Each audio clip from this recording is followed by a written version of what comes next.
Bonjour et bienvenue dans cette nouvelle vidéo qui est destinée à vous faire comprendre le fonctionnement et l'utilisation des barscopes dans un projet de montage, que ce soit un projet de montage vidéo ou un projet de montage de diapo sur Sony Vegas. Alors, les barscopes, en fait, ce sont des barres noires,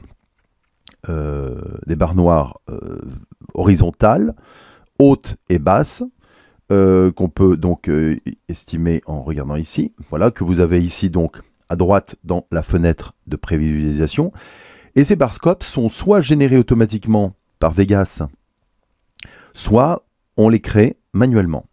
Alors, par défaut, les barscopes sont générés automatiquement en fonction du réglage du projet par rapport à ces médias. Alors, je vais prendre, pour que vous compreniez bien, ici, nous avons réglé le projet dans un rapport largeur-hauteur de 4 tiers. Hein. 640 divisé par 480, ça nous donne un rapport de 4 tiers. Si on regarde ici, nous avons 3 images. Nous avons une image en rapport 3/2, un rapport 4 tiers et un rapport 16 neuvième. Si nous avons donc un projet ici 4 tiers et une photo 4 tiers dans le montage, nous allons glisser donc cette image 4 tiers dans notre montage et nous allons la regarder avec, donc en positionnant notre tête de lecture dessus. Vous voyez qu'ici, vous n'avez pas de barscope. Pourquoi? Parce que le projet et la photo, le média, sont dans les mêmes rapports largeur-hauteur.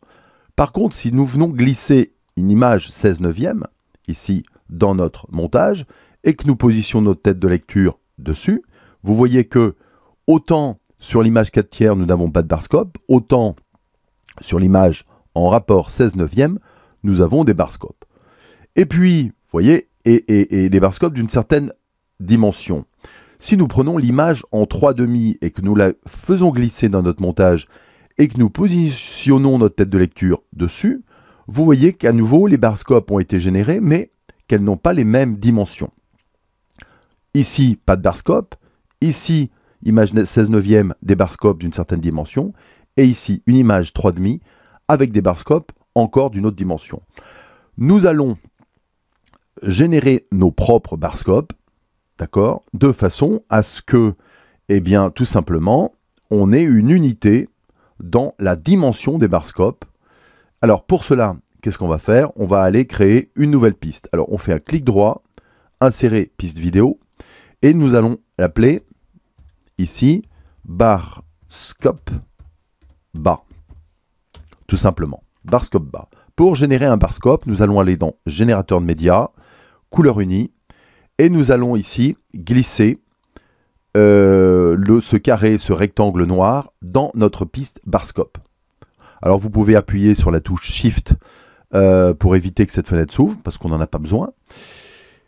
Cette barscope, nous allons évidemment venir la placer sur l'ensemble de notre montage. Hein. Imaginons que notre montage soit ici lié sur ces 3 images. Voilà, imaginons que ce soit ça. Ce barscope, donc ici, qui prend toute la place, nous allons venir ici dans mouvement de piste pour pouvoir redimensionner ces barscopes.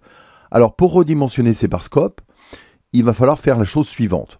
D'une part, donc, pour bien comprendre, vous avez ce rectangle qui correspond au rectangle du projet, donc qui est en 4 tiers, et il va falloir évidemment le transformer en une barre horizontale, d'accord, dans un rapport qui n'est pas le même. Donc, si on a besoin de changer de rapport, il va falloir ici déverrouiller le format de l'image, et on peut, dans la même façon, déverrouiller le centrage. Nous allons nous positionner ici ensuite sur la première image à gauche. Voilà, ici, première image. Vous voyez ici, vous avez une tête de lecture. Vous venez prendre votre tête de lecture, vous la mettez à gauche et il faut que ce point-là soit complètement à gauche et qu'il soit bien, qu'il y ait un petit cœur blanc de façon à prouver qu'il est bien. Regardez ici, il est grisé et ici, il est blanc à l'intérieur. Donc, vous êtes bien sur la première image de votre barscope. Voilà, ici. Hein. Alors, ce qu'on va faire maintenant, on va venir eh bien, tout simplement mettre un certain nombre de valeurs.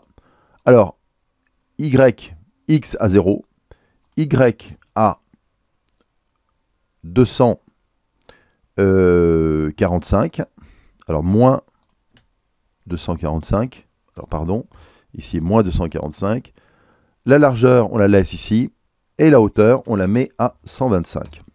Vous avez donc généré ici une barre scope bas, la barre scope bas. Si on veut voir ce que ça donne, il suffit simplement de regarder ce que ça donne ici, là en bas. Vous voyez, si je la désactive ou si je la réactive. On va donc générer maintenant une barre scope haute. Hein. Pour ça, on fait un clic droit et on fait dupliquer la piste. On renomme ici bas en, alors ici en haut, en majuscule, pour que ça se voit mieux. Voilà. Ensuite, on vient se positionner ici sur cette barre scope haut et on va simplement modifier le 245 en plus 245. Voilà.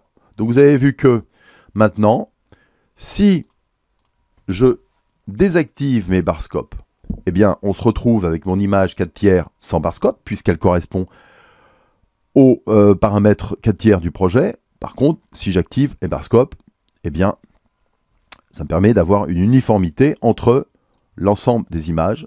Regardez, si j'ai donc si je désactive des barres scope, j'ai donc ici pas de barre scope, ici des barres scope d'une certaine taille, et ici des barres scope encore d'une taille différente.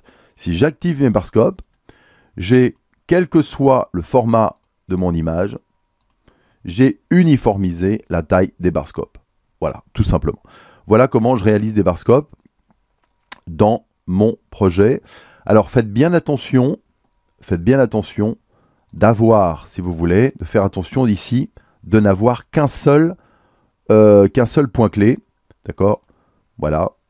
Donc ça veut dire que si jamais vous avez deux points clés ici, alors ces points clés, comment vous les obtenez? En cliquant ici. Hein. Si vous cliquez ici, vous ne devez avoir qu'un seul point clé. Si vous en avez deux, il faut supprimer le premier. Bon, pour faire ça, vous faites clic droit, supprimer. Et vous venez placer celui-là à sa place. Pourquoi? Si vous en avez deux, vous allez avoir un mouvement qui va être généré au niveau des barres scope. Et vous allez avoir les barres scope qui vont bouger.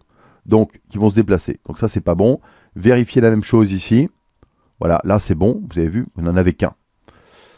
Voilà comment on crée des barres scope. Si vous avez des questions, ben, n'hésitez pas à mettre un commentaire de façon à ce que je puisse vous répondre. Voilà. Merci, à très bientôt.